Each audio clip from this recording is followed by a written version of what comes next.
Okay, here we go, everybody. It's me, Gregory Mannarino, Monday, July 28th, 2025. How we doing, Hippie Ja? Can you hear me? Everyone can hear me? Okay, I hope so. So, let's start off with this market just real quick. I'm laughing, but I really shouldn't be laughing. The expectation was pretty obvious. First of all, I don't think the chat is actually working.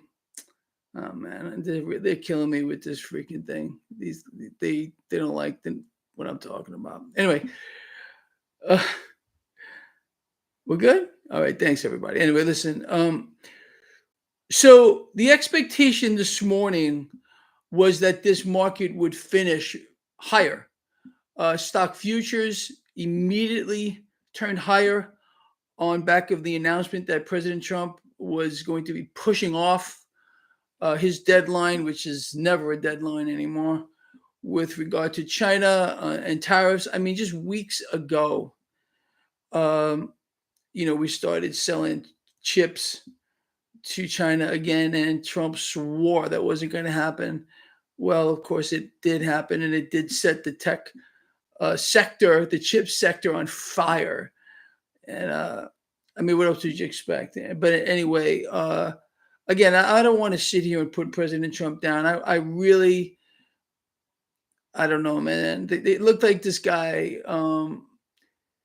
First of all, he can't stick to his guns on anything. So this ultimatum to Russia that did spook the market a little bit. So anyway, let's go get my head back on track. So the market did finish higher, start higher. We finished lower with regard to the Dow and the S&P, a slight gain for tech, but initially there was this little move higher on the back of this again pushing off of the tariffs for China 90 days. No debt. Trump better stop with the deadline stuff and this new deadline with Russia. I mean, come on, man. Really? How many times does the man got to take it right across the mouth and still, face a camera as if he's in control of something? I don't know what's going on over there. I really can't figure it out. It's embarrassing. It really is. It's unfortunate. It really is. But anyway, so on the back of that and this deal with the UK, I got a deal for you, everyone. You, American people, you're going to be paying a 15% import tax. That's exactly right. But that's the deal I got for you because I'm the best. I'm the best at it. Thanks, Mitch. I appreciate it. Come on, guys. It's not a deal. And it's unfortunate, again, because I really believe that maybe there's still a chance that President Trump could turn this around. He's got to stop with the ultimatums, even with Russia. He just moved his 50-day ultimatum to now less than 2 weeks. We'll talk about that in just a moment. Otherwise, we're going to get tariffs across the board, and Russia's trading partners are all going to be crying. No, we're going to be crying, unfortunately. I don't know what Trump actually believes is going on here. The United States is unfortunately dying on many levels. I think personally we're under divine judgment. But that and then if that's the case, there is no saving this at all.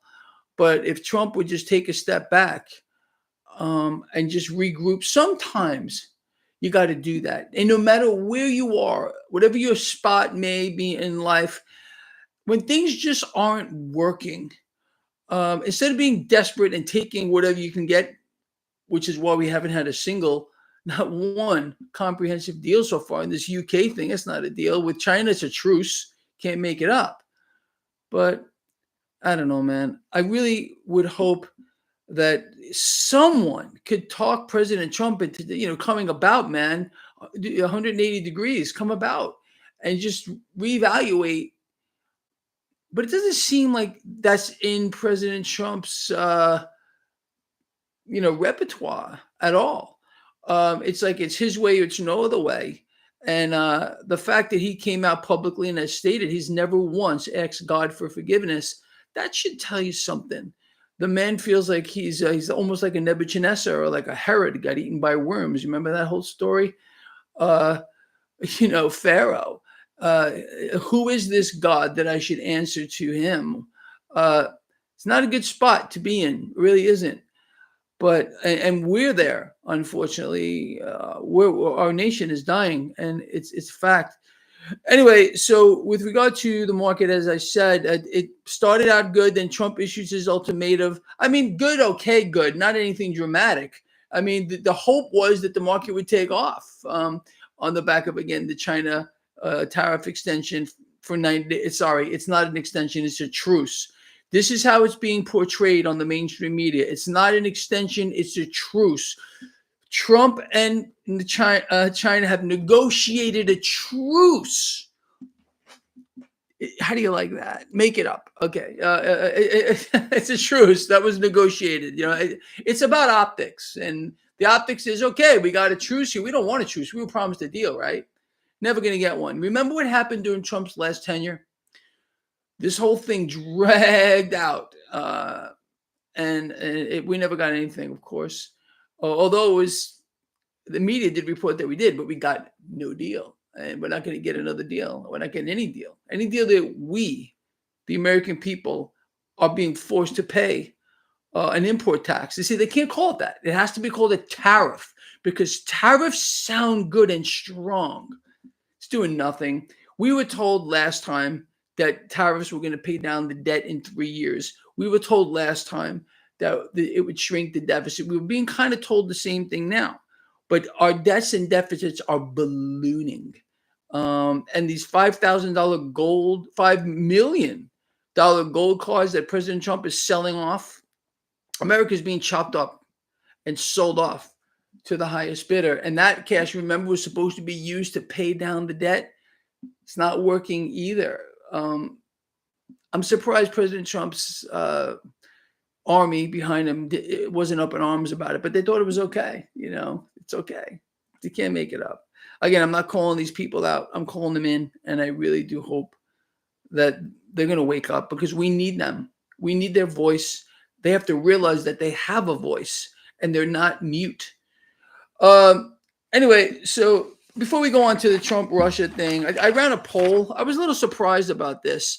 Lions, regarding U.S. Treasury Secretary Scott Bessent, since being appointed by President Trump, 19% of you out of over 700 thought he was doing an excellent job. 42% thought he was doing a very poor job. I expected that number to be like 60% at least. I can't imagine how there's a single person who could believe, even in the abstract, that Bessent has done a good job as Treasury Secretary. He's done nothing but lie. He's not told the truth once. Not once since he's been Treasury Secretary, Scott Bessent over here. So 19% of you think he's doing an excellent job. There's something wrong here. There's something seriously wrong on a grand scale. Now, let's turn our attention here to this. Trump issues ultimatum demand to Russia. Have less than 2 weeks. Here's the headline from CNBC. And I wrote here, President Donald Trump said he's reducing the 50-day deadline he gave Russian President Vladimir Putin to reach a peace deal with Ukraine. Trump said now they have less than 2 weeks to cut that deal or face massive secondary tariffs. Trump's word means nothing. Zero. So I personally am with the 91% of you that think that Trump doesn't matter. Trump matters to himself at this point and to the United States and those people that are protecting him. I don't know what they're doing. They're committing. The people that are protecting Trump right now politically are committing political suicide. They've latched themselves on to a man who basically destroys everything he touches. He couldn't even run, not one, not two, but three casinos, which are rigged games. He's not a businessman. That was the lie. He's a real estate investor, and he's done pretty well, taking advantage of a lot of things here. But not a businessman at all, does not know how to run a business, can't even run a casino. And he certainly can't run a country. Doesn't understand basic economics, or he does, which makes it worse. And he's pushing the United States deliberately into a state where the nation itself can be pillaged by himself and, of course, the 1% and 2%ers. And I really believe that's what's happening. The Cantillon effect via artificially suppressed rates. And we're going to talk about that too, because it's kind of a big week for the Federal Reserve. And I'll tell you my expectation. You probably know if you do subscribe to the Freedom Platform. Anyway, I hope you guys are going to take advantage of that. Not only do you get a free week with full access, but you can earn free subscriptions for as long as you want to just share the work. And I saw some of you doing that and making referrals. I saw some of you doing that too. Absolutely. Earn those points. It's so easy. Click, click, click, click, click, earn points. Boom! Free subscription. Oh, anyway. Let's move forward here. This is kind of interesting. The creators of AI have a very I don't even like this, honestly, a warning, but it's more than that for what is about to happen here. So here's the headline. So AI will take your job in the next 18 months, and they provide a survival guide. There is no survival guide. I'm going to tell you right now. So this was what I wrote. This is what they wrote. I wrote, Lions, again, in your inbox, if you're sub to the Freedom Platform, Lions, will AI vaporize half of just white collar jobs or something worse? Now, what Market Watch, I'm going to read this verbatim. This is Market Watch, what they said. The three wise men who helped birth AI are battling over whether their baby is Jesus or the Antichrist. Meanwhile, the kids already in your office, the Antichrist baby, whatever it is, measuring your cubicle for a server rack. That's what they wrote. Now, Dario Amodei runs Anthropo, whatever the freak it is, Silicon Valley, Oppenheimer recently told Axios that AI will vaporize half of white collar jobs faster than you can say synergy. So I broke this down. I wrote, Lions, let's break it down. AI, savior, slave, or beast? This guy Dario, obviously I'm destroying his last name, Amodei, like Imodium. Imodium, an anti-diarrheal. Dario Imodium, let's call him Imodium, said in that report, AI will vaporize half of white collar jobs. Now, that's happening now. Soon, this is what I want you to think about what I wrote here. All right, you guys are free to disagree with me, of course, on anything, but I wrote, the only jobs left will be those who could either control the AI, unless it controls them, or those who obey it. Now, I go on to say, Lions, once a tool becomes your replacement, it's no longer a tool. It becomes your supervisor. And once plugged in to the money systems, President Trump's AI Act, I did a whole paper on this. I did a whole video on this. This is going to be plugged right into the monetary system, the health system, education, law, everything is going to be plugged right in. Again, where's the pushback? You don't even hear about two things are missing from the mainstream media: the stablecoin token, which the rollout's coming, and the AI action plan, President Trump. Again, this thing is going to get plugged into everything. And then it becomes what? Even law enforcement. And then it becomes the invisible beast. That's how I see it. You guys are clearly, smart enough to disagree. Now, this thing here, I really want to cover this. This is people. Let me say this: with this piece of work, I really worked hard on this, and I want you guys to have it in your hand. When I read it to you, it's one thing. When you have it in your hand, it's a different thing.